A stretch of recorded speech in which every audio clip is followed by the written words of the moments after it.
Hello friends, welcome to sound of audios. Friends, നമ്മൾ ഇന്നൊരു പുതിയ 2.1 സെറ്റിന്റെ വീഡിയോ ആയിട്ടാണ് വന്നേക്കുന്നത്. അപ്പൊ ഇത് നമുക്ക് ഓർഡർ വന്നേക്കണേ കോഴിക്കോട് നിന്ന് രവീശേട്ടനാണ്.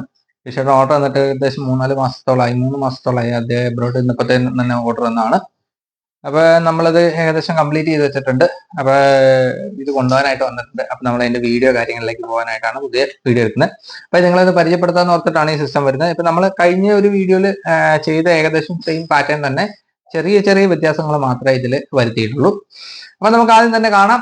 ലെഫ്റ്റ് റൈറ്റിന് വേണ്ടിയിട്ട് 2 8-ഇഞ്ച് 3-വേ ബോക്സസ് ആണ് നമ്മൾ ചെയ്തിരിക്കുന്നത്. ഇതിന്റെ ഡയമെൻഷൻ വരുന്നത് ഏകദേശം 28 ഇഞ്ചസ് ഹൈറ്റ് വരുന്നുണ്ട്, 12 ഇഞ്ചസ് ഡെപ്ത് വരുന്നുണ്ട്, 12 ഇഞ്ചസ് വിഡ്ത്ത് വരുന്നുണ്ട്. അങ്ങനെയാണ് ഇതിന്റെ ഏകദേശം സൈസ് കാര്യങ്ങൾ വരുന്നത്. അത് കഴിഞ്ഞ് നമ്മൾ കാണുന്നത് അടുത്ത് JBLന്റെ സബ്വൂഫർ ആണ്. JBLന്റെ 1500 വേണ്ടി നമ്മൾ പ്ലോട്ട് ചെയ്തിരിക്കുന്ന പെട്ടിയും ആ സബ്വൂഫർ ബോക്സും ആണ് നമ്മളത് ചെയ്ത് വെച്ചിരിക്കുന്നത്.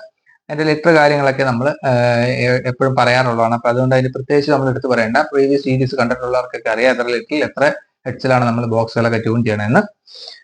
പിന്നെ അടുത്തത് നോക്കിക്കഴിഞ്ഞാൽ ഇതിന്റെ ഡ്രൈവേഴ്സ് ജസ്റ്റ് ഒന്ന് പരിചയപ്പെടുത്തി തരാം.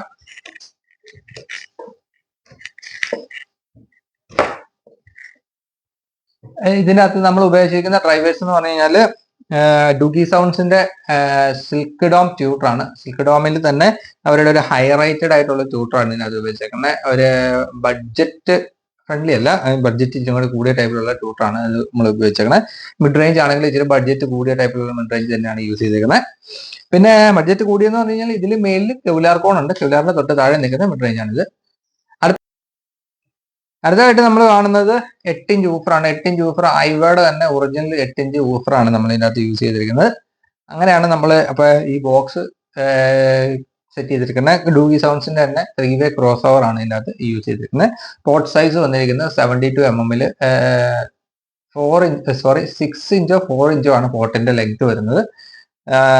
50 ഹെഡ്സ് 45-50 ഹെഡ്സിന്റെ ഇടയ്ക്കാണ് ബോക്സിന്റെ ട്യൂണിങ് കൊടുത്തിരിക്കുന്നത്. അപ്പൊ ഇത്രയുള്ളൂ ഈ ബോക്സിന്റെ ഇത് വരുന്നത്. 42 ലിറ്ററിലാണ് ഈ പെട്ടി നമ്മൾ സെറ്റ് ചെയ്തെടുത്തിരിക്കുന്നത്. അപ്പൊ ഇങ്ങനെയാണ് ഈ ബോക്സിന്റെ കണക്ക് വരുന്നത്. ഇത് മിഡ് റേഞ്ചിന് വേണ്ടിയിട്ടും അതുപോലെ തന്നെ ട്യൂട്ടറിന് വേണ്ടിയിട്ടും എക്സ്ട്രാ ചേംബർ നമ്മൾ ഇതിനകത്ത് ചെയ്തിട്ടുണ്ട്. അപ്പൊ അങ്ങനെയാണ് ഈ ബോക്സിന്റെ സെറ്റപ്പുകൾ കാര്യങ്ങൾ പറയുന്നത്. ഇതിന്റെ വിനൈലിംഗ് എങ്ങനെയാന്ന് വെച്ച് കഴിഞ്ഞാൽ തേക്കിന്റെ ബ്ലാക്കിന്റെ ഒരു മിക്സ് ആണ്. അതായത് കഴിഞ്ഞ വീഡിയോയിൽ കണ്ട പോലെ തന്നെ ഈ സൈഡ് ഫ്രണ്ട് സൈഡൊക്കെ ബ്ലാക്ക് കൊടുത്തിട്ട് ഈ സൈഡ് ഇങ്ങനെ തേക്കിന്റെ ഡിസൈനിലാണ് നമ്മൾ ഇത് ചെയ്തിരിക്കുന്നത്. സബ്വൂഫറും അങ്ങനെ തന്നെയാണ്. സബ്വൂഫറിൽ വിനയിലല്ല, ഫ്രണ്ടില് സ്പ്രേ പെയിന്റ് ആണ് അടിച്ചിരിക്കുന്നത്. സ്പ്രേ പെയിന്റ് അടിച്ചിട്ട് എൻക്ലോഷറിലേക്ക് സ്പീക്കർ സെറ്റ് ചെയ്തേക്കുവാണ്. അടുത്ത വരുന്നത് ആംപ്ലിഫയർ ആണ്. ആംപ്ലിഫയർ നോക്കിക്കഴിഞ്ഞാൽ left right channel 4 ohms 100 watts കിട്ടുന്ന രീതിയിലുള്ള ലെഫ്റ്റ് റൈറ്റ് ചാനലും സബ്വൂഫറിൽ 4 ohms 300 വാട്ട്സ് കിട്ടുന്ന സബ്വൂഫർ ബോർഡുമാണ് നമ്മൾ യൂസ് ചെയ്തിരിക്കുന്നത്.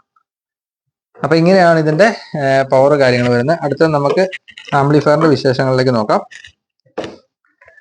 ആദ്യം തന്നെ നമ്മുടെ ലേബലിംഗ് വന്നിട്ടുണ്ട്. മാറ്റ് ഗ്ലോസി ഫിനിഷിങ്ങിൽ നമ്മൾ പാനൽ ചെയ്തിട്ടുണ്ട്. ഗ്ലോസി കൊടുത്തിരിക്കുന്ന വിയോമീറ്ററിന്റെ ഭാഗത്ത് മാത്രം നമ്മൾ ഗ്ലോസിയുടെ ഫിനിഷിങ് കൊടുത്തിട്ടുണ്ട്. അപ്പൊ ഈ പാറ്റേൺ നമ്മൾ നേരത്തെ ഒരു വീഡിയോ ചെയ്തിരുന്നു, സുല്യാട്ടൻ ആംപ്ലിഫയറിന് വേണ്ടിയിട്ട് ഒരു വീഡിയോ ചെയ്തിട്ടുണ്ടായിരുന്നു. അപ്പൊ ആ പാറ്റേണിൽ നോക്കിക്കഴിഞ്ഞാൽ അത് റൺ ചെയ്യുന്ന വീഡിയോ ആണെന്നാണ് എനിക്ക് തോന്നുന്നത്. അപ്പൊ നിങ്ങൾക്ക് ഏകദേശം കാണുമ്പോൾ മനസ്സിലാവും. അപ്പൊ ഇത് നമ്മൾ ഓൺ ചെയ്തിട്ടില്ല, ഓഫ് പൊസിഷനിലാണ്. ഇപ്പൊ കൊണ്ടുപോകാനായിട്ട് റെഡി ആക്കി വെച്ചേക്കാണ്. അവർ ഓൾറെഡി വെയിറ്റിംഗ് ആണ്, അതുകൊണ്ടാണ്. അപ്പൊ പെട്ടെന്നുള്ളൊരു വീഡിയോ എടുപ്പാണ്, എല്ലാവരും ക്ഷമിക്കുക. അടുത്ത വരുന്നത് റോട്ടറി സെലക്ട് വന്നിട്ടുണ്ട്. USB TV DVD. USB TV DVD ബാക്കിൽ എഴുതിയേക്കുന്നിടത്ത് തന്നെ നമ്മൾ അതിന് കണക്ഷൻ കൊടുത്തിട്ടുണ്ട്. അപ്പൊ USB നമ്മൾ കണക്ഷൻ കൊടുത്തിട്ടുണ്ട്, അതുപോലെ TV DVD ബാക്കിൽ കണക്ഷൻ കൊടുത്തിട്ടുണ്ട്. ഇപ്പൊ ഇതിന്റെ കൂടെ ഒരു മിക്സറും കൂടി ഞാൻ കൊടുക്കുന്നുണ്ട്. കരാക്കെ യൂസിന് വേണ്ടിയിട്ടാണ് രവീശേട്ടൻ, പാട്ട് പാടാനൊക്കെ ആയിട്ടുള്ള ആഗ്രഹം കൊണ്ടാണ് ഇതിങ്ങനെ സെറ്റപ്പ് ആക്കിയേക്കണേ. അപ്പൊ അതിന് വേണ്ടിയിട്ട് ചെയ്തേക്കണേ. മൈക്ക് ബോർഡിന് എബിലിറ്റി കുറവായതുകൊണ്ട് ഞാൻ ഒരു മിക്സർ മേടിച്ചു കൊടുത്തിട്ടുണ്ട്. മിക്സർ ജസ്റ്റ് നിങ്ങൾ കാണിച്ചു തരാം. ഇതാണ് ഫ്രണ്ട്സ് അതിന് വേണ്ടി നമ്മൾ എടുത്തിരിക്കുന്നത്. ഫ്ലിപ്കാർട്ടിലൊക്കെ കിട്ടും. 3000 4000 ആ റേഞ്ചിലൊക്കെയാണ് ഇതിന്റെ പ്രൈസിങ് വരുന്നത്. വലിയ കൂടിയ മിക്സർ ഒന്നുമല്ല. അപ്പൊ നമുക്ക് ജസ്റ്റ് പാട്ടൊക്കെ പാടി പ്രാക്ടീസ് ചെയ്യാനൊക്കെ ആണെങ്കിൽ ഏകദേശം തരക്കേടില്ലാത്ത രീതിയിൽ കിട്ടാവുന്ന ഒരു മിക്സറാണ്. 2 ഓക്സ് ഇൻപുട്ട്, ലൈൻ ഇൻപുട്ട് കൊടുക്കുക, ഫോണിൽ കണക്ട് ചെയ്യുക, 2 ലൈൻ ഒരു മൈക്ക് കുത്തുക, അതിന്റെ കണക്ഷൻസ് കാര്യങ്ങൾ അഡ്ജസ്റ്റ് ചെയ്യുക, 2 ലൈൻ ഔട്ട് എടുക്കുക, അതിന്റെ ഇൻപുട്ട് അതിലേക്ക് കൊടുക്കുക. പക്ക ആയിട്ട് നമുക്ക് നല്ലൊരു ഔട്ട്പുട്ട് കിട്ടുന്ന ഒരു യൂണിറ്റ് ആണിത്. ഇങ്ങനെയാണ് ഇതിന്റെ ഒരു സെറ്റപ്പ് വരുന്നത്. അപ്പൊ ഈ മിക്സർ ഇതിന്റെ കൂടെ നമ്മൾ കൊടുക്കുന്നതാണ്.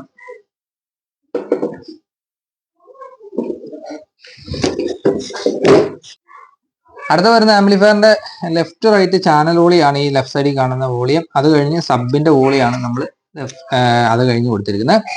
റൈറ്റ് എൻഡിൽ കാണുന്ന നോബാണ് മാസ്റ്റർ കൺട്രോൾ ആയിട്ട് കൊടുത്തിരിക്കുന്നത്. അതിന്റെ താഴെയായിട്ട് പവർ ബട്ടൺ കൊടുത്തിട്ടുണ്ട്. ഈ രണ്ട് ഗ്രേഡ് വരുന്നത് ഓഡിയോ ലെവൽ, അതായത് VU മീറ്റർ എന്ന് പറഞ്ഞ സാധനത്തിന് വേണ്ടിയിട്ടാണ് നമ്മൾ കൊടുത്തിരിക്കുന്നത്. പിന്നെ ഫ്ലാറ്റ് വേവ് സപ്പോർട്ട് ചെയ്യുന്ന 06C ഒരു USB മൊഡ്യൂളും ഇതിനകത്ത് സപ്പോർട്ട് ചെയ്തിട്ടുണ്ട്. അടുത്ത വരുന്നത് എന്താണെന്ന് വെച്ച് കഴിഞ്ഞാൽ 10 ബാൻഡ് ഗ്രാഫിക് ഇക്വലൈസറും ഇതിനകത്ത് നമ്മൾ അറ്റാച്ച് ചെയ്തിട്ടുണ്ട്. ഇത്രയാണ് ഇതിന്റെ സെറ്റപ്പ് വരുന്നത്. അപ്പൊ ഏകദേശം ഒരു 500 വാട്ട് പാക്കേജ് ആണ് നിങ്ങൾ ഈ കണ്ടുകൊണ്ടിരുന്ന 500 വാട്ട്സ് പാക്കേജ്. അപ്പൊ ഇനി നമുക്ക് ആംപ്ലിഫയറിന്റെ അകത്തെ വിശേഷങ്ങളിലേക്ക് പോകാം. ഫ്രണ്ട്സ്, ഇതാണ് ആംപ്ലിഫയറിന്റെ ഇന്റേണൽ വ്യൂ. അത്യാവശ്യം വൃത്തിയായിട്ട് തന്നെ വയറിങ് കാര്യങ്ങളെല്ലാം ചെയ്തിട്ടുണ്ട്. നല്ല നീറ്റായിട്ട് തന്നെ ചെയ്യാൻ ശ്രമിച്ചിട്ടുണ്ട്. നമുക്ക് ആദ്യം തന്നെ നമ്മുടെ പവർ സപ്ലൈ സ്റ്റേജിലേക്ക് പോകാൻ ടൈപ്പ് 16 ട്രാൻസ്ഫോമർ ആണ് നമ്മൾ ഇതിന് എടുത്തിരിക്കുന്നത്. സബ് വൂഫറിന് വേണ്ടിയിട്ട് 10 ആംപിയറിലും ചാനലിന് വേണ്ടിയിട്ട് 8 ആംപിയറിലാണ് നമ്മൾ ഇതിനകത്ത് ടാപ്പിംഗ് ചെയ്തിരിക്കുന്നത്. 12 2 ആംപിയറിന്റെ 2 ടാപ്പിംഗും 1 ആംപിയറിന്റെ ടാപ്പിംഗും ഉണ്ട്. അത് 2 USB മൊഡ്യൂളിന് സ്പീക്കർ പ്രൊട്ടക്ഷനും വേണ്ടിയിട്ടും ഒരെണ്ണം പ്രീ ആംപ്ലിഫയർ, അതായത് നമ്മുടെ ഇക്വലൈസറിന് വേണ്ടിയിട്ടാണ് നമ്മൾ 3 സപ്ലൈ ആണ് ഇൻഡിപെൻഡന്റ് ആയിട്ട് ചെയ്തിരിക്കുന്നത്. പിന്നെ സബ് വൂഫറിന്റെ സ്റ്റേജിലേക്ക് നോക്കിയാൽ സബ് വൂഫറിന്റെ power supply stage 15000 MFD 63 volt 2 capacitor 35 ടൺ മെറ്റൽ ഡയാണ് യൂസ് ചെയ്തിട്ടുണ്ട്. 2200 MFD 25 വോൾട്ടിന്റെ 2 കപ്പാസിറ്റേഴ്സ് യൂസ് ചെയ്തിട്ട് നമ്മൾ ഇക്വലൈസറിന് വേണ്ടി സപ്ലൈ എടുത്തിട്ടുണ്ട്. 4500 MFD 50 വോൾട്ടിന്റെ 4 കപ്പാസിറ്റേഴ്സും 35 ടൺ മെറ്റൽ ഡയോഡ് ഉപയോഗിച്ചിട്ട് നമ്മൾ ചാനലിന് വേണ്ടിയിട്ട് സപ്ലൈ എടുക്കുന്നത്. അതിന്റെ സൈഡിലായിട്ട് 2200 MFDയുടെ 25 വോൾട്ട് കപ്പാസിറ്റി യൂസ് ചെയ്തിട്ട് നമ്മൾ USB മൊഡ്യൂളിന് വേണ്ടിയിട്ട് സപ്ലൈ എടുത്തിട്ടുണ്ട്. പിന്നെ അടുത്ത് നോക്കി കഴിഞ്ഞാൽ ചാനൽ ബോർഡാണ്. നമ്മുടെ സൗണ്ട് ബോഡീസിന്റെ തന്നെ ചാനൽ ബോർഡ് തോഷിബ 5200 1943 എന്ന പെയർ വെച്ചിട്ട് വരുന്ന ട്രാൻസിസ്റ്റർ ഉപയോഗിച്ചിട്ട് വരുന്ന ലെഫ്റ്റ് റൈറ്റ് 100+100 വാട്ട്സിൽ വരുന്ന 4 ഓംസിലാണ് 100 വാട്ട്സ്, 8 ഓംസിൽ 75-80 വാട്ട്സ് ഒക്കെ മാക്സിമം ഇതിന് കിട്ടുള്ളൂ. അപ്പൊ 4 ഓംസിൽ 100+100 വാട്ട്സ് വരുന്ന ബോർഡാണ് നമ്മൾ ഇതിനകത്ത് ഉപയോഗിച്ചിരിക്കുന്നത്.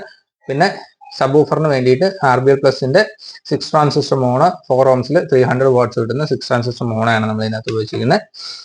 അടുത്ത സ്പീക്കർ പ്രൊട്ടക്ഷനിലേക്ക് നോക്കിയാൽ നമ്മൾ തന്നെ സ്പീക്കർ പ്രൊട്ടക്ഷൻ ആണ് നമ്മൾ ഇതിനകത്ത് ഉപയോഗിച്ചിരിക്കുന്നത്. സ്പീക്കർ കണക്ടേഴ്സിലേക്ക് നോക്കിക്കഴിഞ്ഞാൽ ഇമ്പോർട്ടൻറ്റ് സ്പീക്കർ കണക്ടേഴ്സ് ആണ് ലെഫ്റ്റ് റൈറ്റ് ഓഡിയോയ്ക്ക് വേണ്ടിയിട്ട് നമ്മൾ യൂസ് ചെയ്തിരിക്കുന്നത്. അതുപോലെ തന്നെ സബ് വൂഫറിന് വേണ്ടിയിട്ട് ബനാന സോക്കറ്റ്സ് ആണ്, കോപ്പർ ക്ലാഡ് ബനാന സോക്കറ്റ്സ് ആണ് നമ്മൾ കൊടുത്തിരിക്കുന്നത്. പവറിന് വേണ്ടിയിട്ട് 3-പിൻ സോക്കറ്റ് ആണ് കൊടുത്തിരിക്കുന്നത്, കമ്പ്യൂട്ടർ സോക്കറ്റ്. പിന്നെ ഒരു ഫ്യൂസ് നമ്മൾ ഇതിനകത്ത് ആഡ് ചെയ്തിട്ടുണ്ട്. പിന്നെ ബാക്കിൽ അടുത്തതായിട്ട് വരുന്നത് 6RC ഇൻപുട്ട് ആണ്. 6RC ഇൻപുട്ടിൽ 2 TVക്കും 2 DVDക്കും വേണ്ടിയിട്ട് അങ്ങനെ RC 2 നമ്മൾ FM-ന്റെ ആന്റിന ആയിട്ടാണ് നമ്മൾ ലിങ്ക് ചെയ്തെടുത്തിരിക്കുന്നത്. പിന്നെ ഒരു എക്സോസ്റ്റ് ഫാൻ ഉള്ളൂ. കറക്റ്റ് കാലിബ്രേഷൻ ആയതുകൊണ്ട് വലിയ ചൂടോ കാര്യങ്ങളോ ഒന്നും ഇതിനകത്തുനിന്ന് വരുന്നില്ല. അപ്പോൾ അതുകൊണ്ട് ഈ വരുന്ന ചൂടെല്ലാം നന്നായിട്ട് ഈ ഫാൻ എടുത്ത് കുറച്ച് കളയുന്നുണ്ട്. അടുത്ത സബ് വൂഫർ ഫിൽറ്ററിലേക്ക് നോക്കിക്കഴിഞ്ഞാൽ ഫ്രീക്വൻസി കൺട്രോളിംഗ് ഉള്ള സബ് വൂഫർ ഫിൽറ്റർ ആണ് നമ്മൾ ഇതിനകത്ത് ഉപയോഗിച്ചിരിക്കുന്നത്. നല്ല അടിപൊളിയായിട്ടുള്ള നല്ല ബേസ് റെസ്പോൺസ് സബ് വൂഫർ ഫിൽറ്ററിന് കിട്ടുന്നുണ്ട്. നമ്മുടെ സബ് വൂഫർ ഫിൽറ്റർ മാറ്റിയിട്ട് ഫ്രീക്വൻസി അഡ്ജസ്റ്റ്മെന്റ് ഉള്ളത് നമ്മൾ ഇതിനകത്ത് സെറ്റ് ചെയ്തിരിക്കുന്നത്. പിന്നെ ഒരു യൂണിവേഴ്സലിന്റെ ഒരു പ്രീയും കൂടി നമ്മൾ ഉപയോഗിച്ചിട്ടുണ്ട്. ഗെയിനർ ബോർഡ് എന്ന് പറയും, പ്രീയും കൂടി ഉപയോഗിച്ചിട്ടുണ്ട്. ഇത്രയാണ് ഇതിനകത്ത് നമ്മൾ ഉൾക്കൊള്ളിച്ചിരിക്കുന്ന കാര്യങ്ങൾ. അപ്പൊ ഇതിലെ ബോർഡുകൾ ഇങ്ങനെ വെക്കുമ്പോഴത്തേക്ക് ഇതിൽ ചെറിയ ചെറിയ നിങ്ങൾക്ക് കാണാം ഒരു വാല്യൂസ് ഒക്കെ ചിലതൊക്കെ ഞാൻ പറിച്ചിട്ടുണ്ട്. ഇതിലൊക്കെ ചെറിയ ഓൾട്ടർനേഷൻസ് കാര്യങ്ങൾ വരുത്തിയിട്ട് നമ്മൾ ഇതിൽ ഇത് ചെയ്തിരിക്കുന്ന ഒരുപാടൊന്നുമില്ല. ചെറിയ ചെറിയ വാല്യൂസിലൊക്കെ ചെറിയ വ്യത്യാസങ്ങൾ, വലിയ കാര്യമായിട്ടുള്ള ഓൾട്ടർനേഷൻ ഇപ്പൊ ഈ സബ് വൂഫർ ഫിൽറ്ററിൽ ഒന്നും ചെയ്യേണ്ട വന്നിട്ടില്ല. അത് അതേപടി വെച്ച് നല്ല മാച്ചിങ് ആണ് RBL+ഉമായിട്ട്. ഞാൻ സബ് ചെയ്യുന്നവർക്ക് ഈ സബ് ഫിൽറ്ററും RBL+ന്റെ സബും തമ്മിൽ നമ്മുടെ ബോക്സുമായിട്ട് നല്ല മാച്ചിങ് ഉണ്ട്, നല്ല ബേസ് റെസ്പോൺസ് കിട്ടുന്നുണ്ട്. അപ്പൊ ഇങ്ങനെയാണ് ഇതിന്റെ അവസ്ഥകൾ. പിന്നെ നമ്മൾ ഇതിന്റെ കൂടെ കൊടുക്കുന്ന RR കേബിൾസിന്റെ വയേഴ്സ് ആണ്, RR കേബിൾസിന്റെ 1/2 mm വയേഴ്സ് ആണ് നമ്മൾ ഇതിന്റെ സ്പീക്കറിന് വേണ്ടിയിട്ട് കൊടുക്കുന്നത്. അപ്പൊ ഇത്രയേ ഉള്ളൂ ഫ്രണ്ട്സ് ആംപ്ലിഫയറിന്റെ വിശേഷങ്ങൾ. അപ്പൊ ഫ്രണ്ട്സ്, നിങ്ങൾ ആംപ്ലിഫയറിന്റെ ബോക്സിലുള്ള വിശേഷങ്ങൾ കണ്ടുവെന്ന് പ്രതീക്ഷിക്കുന്നു. അപ്പൊ ഇതുപോലെയുള്ള ആംപ്ലിഫയേഴ്സ് ആവശ്യമുള്ളവരെന്നെ കോൺടാക്ട് ചെയ്യുക. ഈ ആംപ്ലിഫയർ ഏകദേശം ഒരു 2-3 മാസം താമസം വരും. പെട്ടെന്നൊന്നും എനിക്ക് തരാൻ പറ്റില്ല. എന്ന് വെച്ച് കഴിഞ്ഞാൽ A to Z വർക്കുകൾ കാര്യങ്ങൾ നമ്മൾ തന്നെയാണ് ചെയ്യണം. എല്ലാ വീഡിയോ നമ്പറാണെങ്കിലും ബോക്സ് കാര്യങ്ങൾ, ട്രാൻസ്ഫോമർ ആണെങ്കിലും പവർ സപ്ലൈ ആണെങ്കിലും അതിന്റെ ബോർഡുകളൊക്കെ ആണെങ്കിലും എല്ലാ ബോർഡുകളും അല്ലെങ്കിലും കുറച്ച് ബോർഡുകളൊക്കെ നമ്മൾ അസംബിൾ ചെയ്തെടുക്കണം. അപ്പൊ അതിൻ്റെതായ ഡിലേ വരും. അപ്പൊ സമയം തരണം, ഓർഡർ തന്നേക്കുന്നത് സമയം തരണം. തരുന്നവരുണ്ടെങ്കിലും സമയം തരണം, പെട്ടെന്ന് തരാൻ പറ്റില്ല. ഇതിന്റെ ഇത്രയും ചെയ്തെടുക്കേണ്ട കഷ്ടപ്പാടുകൾ മനസ്സിലാക്കാം.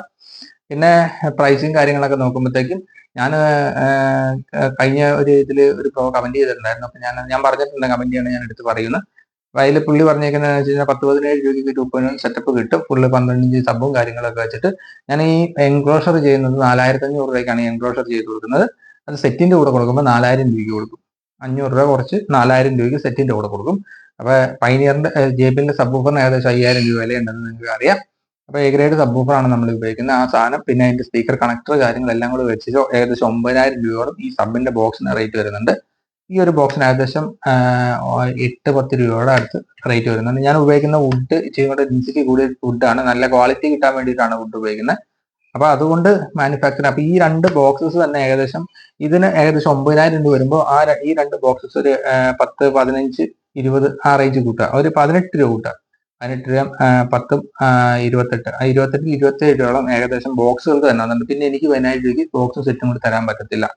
അപ്പൊ അതിന്റെ മാനുഫാക്ചറിങ് കോസ്റ്റ് ഏകദേശം നിങ്ങൾ മനസ്സിലാക്കാം. പിന്നെ എനിക്ക് ഇതിന്റെ കോസ്റ്റ് കുറയ്ക്കാൻ അറിയാം. എങ്ങനെയാന്ന് വെച്ചാൽ 12 mm ഷീറ്റിൽ വേണമെങ്കിൽ എനിക്ക് ബോക്സ് ചെയ്യാം, അല്ലെങ്കിൽ ഇന്റീരിയർ ഗ്രേഡ് ഷീറ്റിൽ എനിക്ക് വേണമെങ്കിൽ ബോക്സ് ചെയ്യാം. രണ്ടിനും പണി ഒന്നാ. അപ്പൊ അതുകൊണ്ട് നല്ല ഷീറ്റ് ഇട്ടിട്ട് ഞാൻ പെട്ടി പണിയാറുള്ളൂ. അത് കസ്റ്റമറോട് പറയുമ്പോൾ കസ്റ്റമേഴ്സ് ഓക്കെയാണ്, കാണുന്നവർക്കാണ് പ്രശ്നം. കസ്റ്റമേഴ്സിന് ഓക്കെയാണ്, അവർക്ക് കാര്യങ്ങൾ പറയുമ്പോഴത്തേക്കും ക്വാളിറ്റി എന്താണെന്ന് മനസ്സിലാകുന്നതുകൊണ്ട് അവർ അതുപോലെ ചെയ്തോളാൻ പറയാറുണ്ട്. അത് കാണുന്നവർക്കുള്ള പ്രശ്നമാണ്. അപ്പൊ ചെയ്യുന്ന ആളുകൾക്ക് ബുദ്ധിമുട്ടില്ല. അത് ദയവ് എല്ലാവരും മനസ്സിലാക്കുക. അപ്പൊ നമ്മൾ ചെയ്യുമ്പോഴത്തേക്കും 10 രൂപ കൂടിയാലും നല്ല സാധനങ്ങൾ ഇട്ട് ചെയ്ത് കഴിഞ്ഞാൽ ഇപ്പൊ ആണെങ്കിൽ ഇതിലും കൂടിയതായിട്ട് നമുക്ക് ചെയ്യാം. പക്ഷെ അപ്പൊ ഒരു വീട്ടിലേക്ക് ഇതൊക്കെ ഒരു അത്യാവശ്യം ഗ്രേഡിൽ ഇരുന്നോളൂ. ഇതൊക്കെ ഒന്ന് 8-10 വർഷത്തേക്ക് ഈ സാധനത്തേക്ക് ആകപ്പാട് ഇതിൽ കംപ്ലൈന്റ് വരാൻ ചാൻസസ് ഉള്ള ഏക ഒരു സാധനം ഈ വെച്ചിരിക്കുന്ന USB മൊഡ്യൂളാണ്. ഈ USB മൊഡ്യൂളിന് ഏകദേശം ചാൻസസ് വരാനുള്ള ചാൻസസ് ഉള്ളൂ. അപ്പൊ കംപ്ലൈന്റ് വരാനുള്ള ചാൻസസ് ഉള്ളൂ. അപ്പൊ അല്ലാതെ ഇതിൽ ഈ ഭാഗം വെച്ചിരിക്കുന്ന ഒരു പാർട്ടിൽ യാതൊരുവിധ കംപ്ലൈന്റ്സോ കാര്യങ്ങളോ വരാനുള്ള 90% ചാൻസസ് ഇല്ല. ബാക്കി 10% ഇലക്ട്രോണിക്സ് കമ്പോണൻസ് ആണ് എന്തെങ്കിലും വന്നെങ്കിൽ വരാം. പക്ഷെ ഒരു 8-10 വർഷത്തേക്ക് വൃത്തിയായിട്ട് യൂസിക്കുന്ന വ്യക്തിക്ക് ഒരു കംപ്ലൈന്റും ഇല്ലാതെ ഈ സിസ്റ്റം യൂസ് ചെയ്യാൻ പറ്റും. അപ്പൊ ഇത്രയേ ഉള്ളൂ. അപ്പൊ ഇതുപോലെ സിസ്റ്റങ്ങളോ കാര്യങ്ങളോ ആവശ്യം ഉണ്ടെങ്കിൽ കോൺടാക്ട് ചെയ്യുക. പ്രൈസ് കാര്യങ്ങൾ വാട്സാപ്പിൽ ചോദിച്ചാൽ പറയാം. പ്രൈസ് കാര്യങ്ങൾ ഞാൻ മെൻഷൻ ചെയ്യാറില്ല ഒരു വീഡിയോയിൽ. ഇപ്പൊ ഏകദേശം ബോക്സുകളിലൊക്കെ റേറ്റുകൾ പറഞ്ഞു. അപ്പൊ നിങ്ങൾക്ക് ഏകദേശം ഊഹിക്കാവുന്നുള്ളൂ സെറ്റും കാര്യങ്ങളൊക്കെ കൂടിയിട്ട് എങ്ങനെ വരും, എന്ത് റേറ്റ് വരും എന്നൊക്കെ. അപ്പൊ ഇത്രയുള്ള ഫ്രണ്ട്സ്. അപ്പൊ അടുത്ത വീഡിയോയിൽ കാണുന്നവരെ എല്ലാവർക്കും ടാറ്റ ബൈ ബൈ. എല്ലാവരും കമന്റ് ചെയ്യാനും ലൈക്ക് ചെയ്യാനും മറക്കാതിരിക്കുക.